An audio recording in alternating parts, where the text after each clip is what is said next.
High, সবার প্রথমে যারা ভিডিওটা দেখছো অবশ্যই কিন্তু রাধে রাধে বলে যেও। সো দিনটা ছিল রাধা অষ্টমীর। আর হ্যাঁ, কাদের কাদের বাড়িতে রাধা কৃষ্ণ আছে এবং রাধা অষ্টমী পালন করেছো বলে যেও। আমাদের বাড়ি কিন্তু রাধা কৃষ্ণ প্রতিষ্ঠা করা হয়েছে 1 থেকে 2 বছর মতো হয়েছে।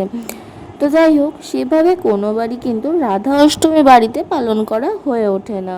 আমার মামা বাড়িতে যেহেতু রাধা কৃষ্ণ আছে, তবে দিদা কিন্তু প্রতি বছরই ছোটখাটো করে রাধা অষ্টমী পালন করে। তাই এই 2 বছর ধরে দিদাই সমস্ত রান্না করে আমাদের বাড়িতে পাঠিয়ে দেয়, যেমন লুচি, সুজি, ছানা, ক্ষীর, পাটিসাপটা, তেলের পিঠে, তালের বড়া, আরও কত কিছু, সেটা তো তোমরা ভিডিওতেই দেখতে পাবে। আর হ্যাঁ, জানো তো, এই বছর ভীষণ ইচ্ছা ছিল রাধা অষ্টমীর দিন নিজের হাতে ঠাকুরকে কিছু ভোগ রান্না করে দেব, কিন্তু শরীরটা এতটা খারাপ হয়ে যায়, আমার ভয়েস শুনেই তোমরা বুঝতে পারছো।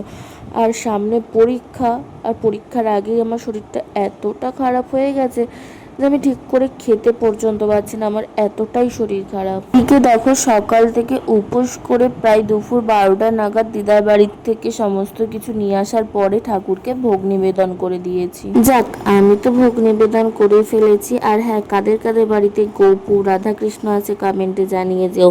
আর ভিডিওটা শেষ পর্যন্ত দেখলে তারা অবশ্যই কমেন্টে কিন্তু রাধে রাধে বলতে ভুলো না। আচ্ছা, আজকের ভিডিওটা তোমাদের কেমন লাগলো অবশ্যই জানিও। তো দেখা হচ্ছে নেক্সট কোনো ভিডিওতে। টাটা।